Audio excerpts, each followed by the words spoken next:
Hello everyone.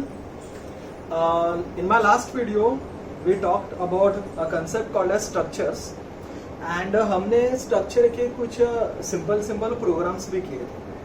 I know they are not that much simple. हमने कुछ ऐसे programme के लिए थे जैसे बुक वाला एग्जांपल लिया था, जिधर दो बुक्स का प्राइस कंपेयर करके हमने उस पर्टिकुलर बुक का नेम डिस्प्ले किया था जिस पर्टिकुलर बुक का प्राइस ज़्यादा है. इवन हमने एक और प्रोग्राम भी देखा था जिसका टाइटल था nested structure. If you remember, nested structure मतलब एक स्ट्रक्चर के अंदर दूसरा स्ट्रक्चर. जो भी मेरा प्राइमरी स्ट्रक्चर होता है उसके अंदर मेरा सेकेंडरी या नेस्टेड स्ट्रक्चर होता है.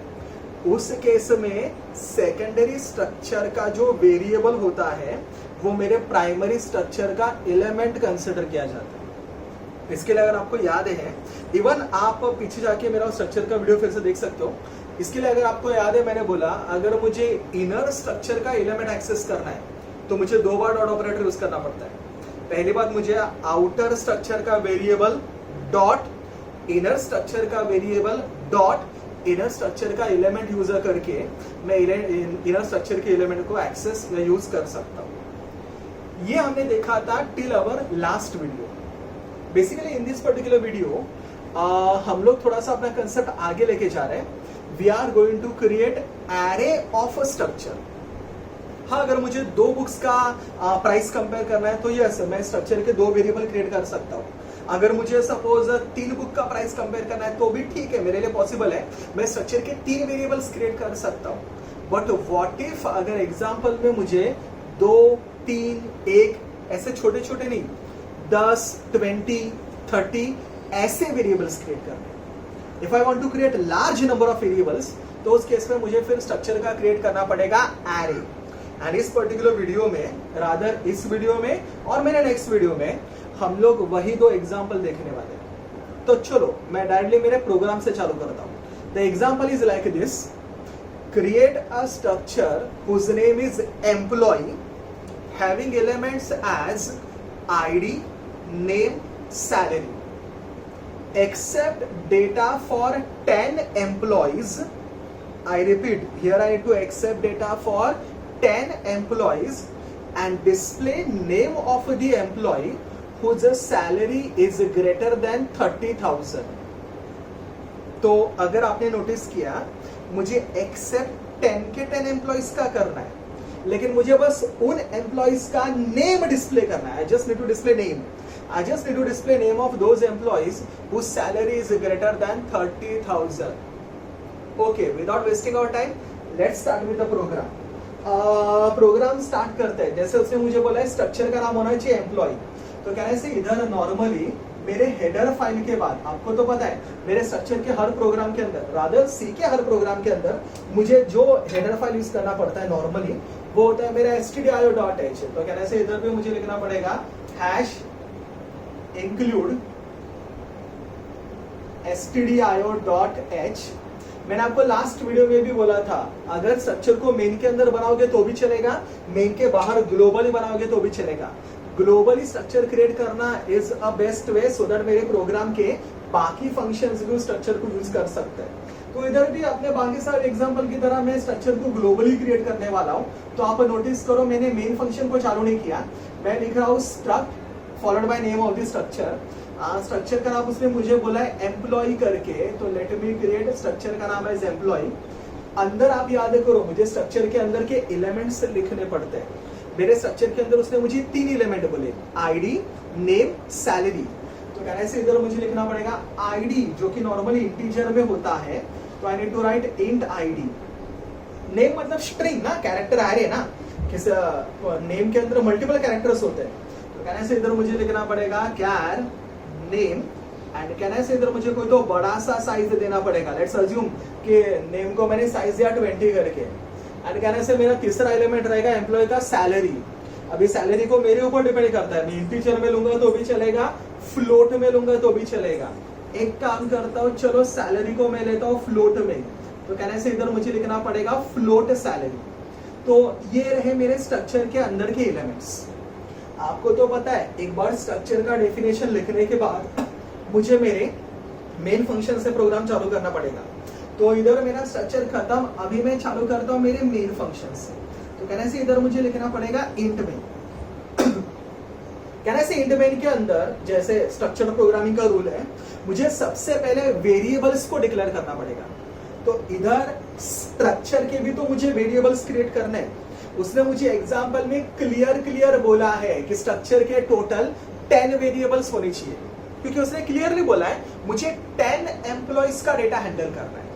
तो यार अगर मुझे 10 एम्प्लॉइज का डेटा हैंडल करना है, कहने से उसके लिए मुझे लिखना पड़ेगा, आपको तो याद है ना वेरिएबल कैसे बनाते हैं, स्ट्रक्ट, इधर मुझे लिखना पड़ेगा employee, that is the name of the structure.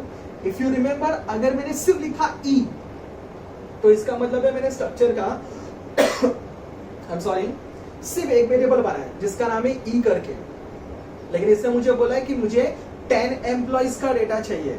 तो कहना है मुझे मेरे स्ट्रक्चर के 10 वेरिएबल्स क्रिएट करने पड़ेंगे।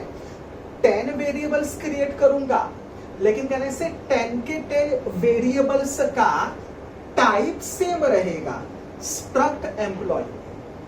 आई रिपीट, 10 वेरिएबल्स क्रिएट करूंगा, लेकिन 10 के 10 वेरिएबल्स का टाइप सेम रहेगा।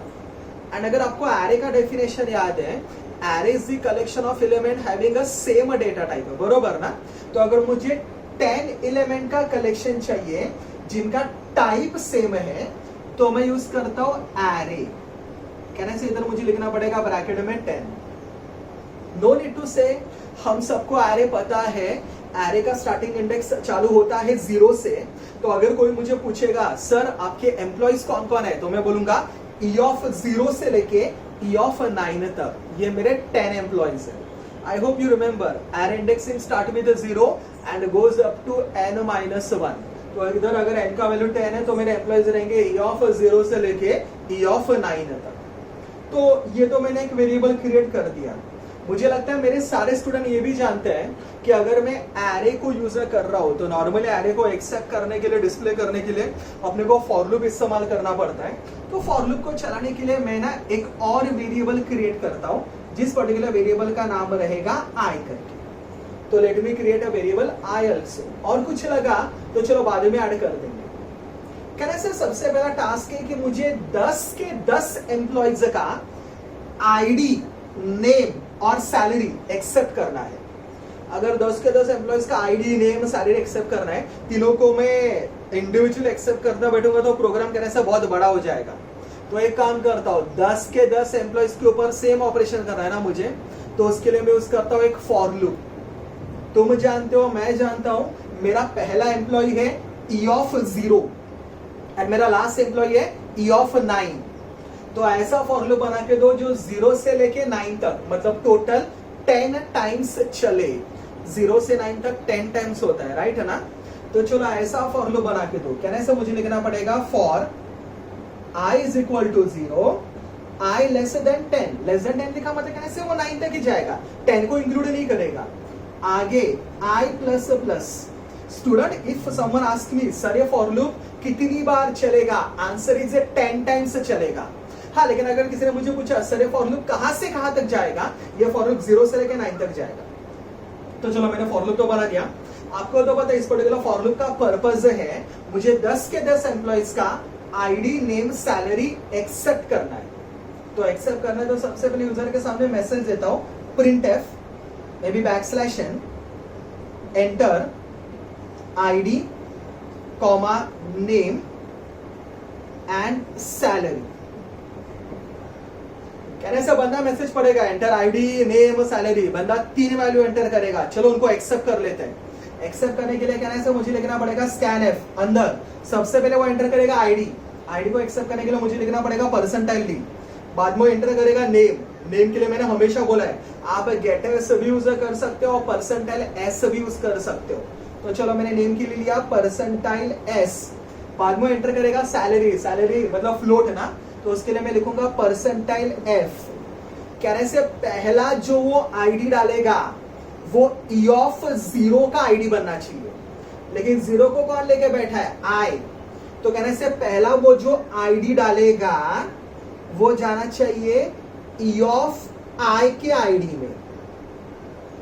नेक्स्ट जो वो नेम डालेगा वो जाना चाहिए ई ऑफ जीरो के नेम में, लेकिन अगेन जीरो मतलब आए ना, तो कहने से नेम को भी मुझे एक्सेप्ट करना पड़ेगा address of E of I dot name.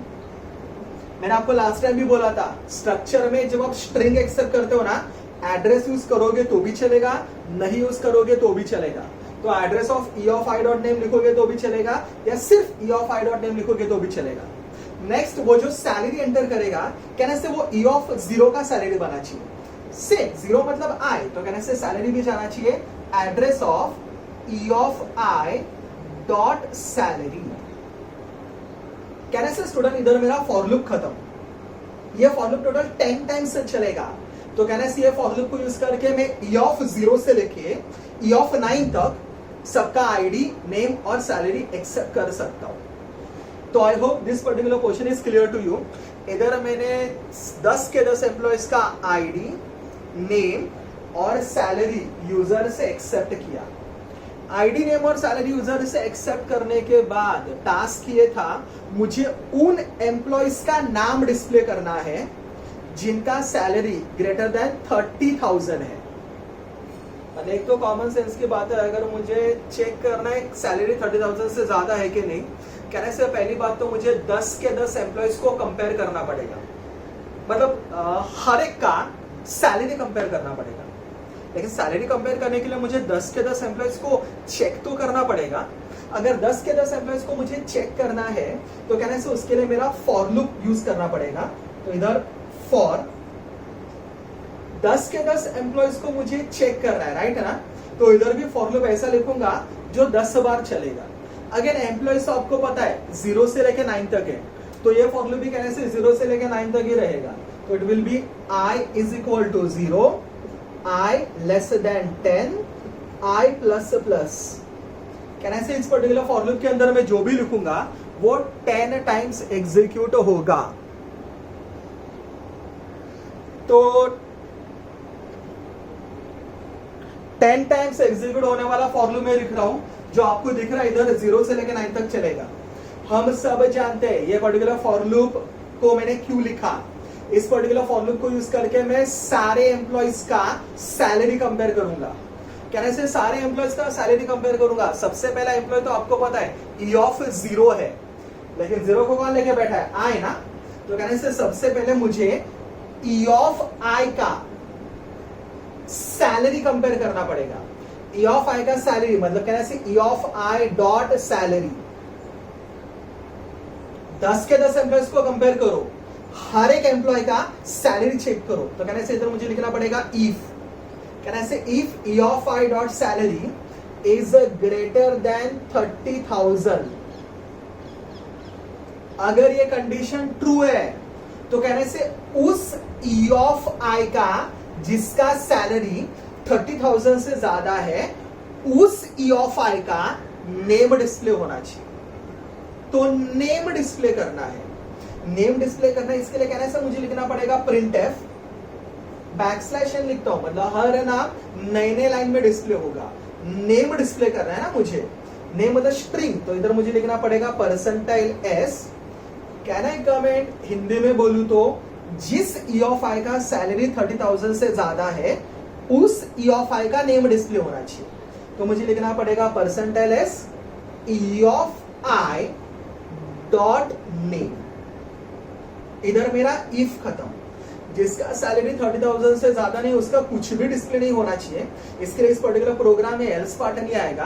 कहने से इफ खत्म और इधर मेरा फॉर लूप भी खत्म। आई गेस प्रोग्राम क्लियर होना चाहिए सबको।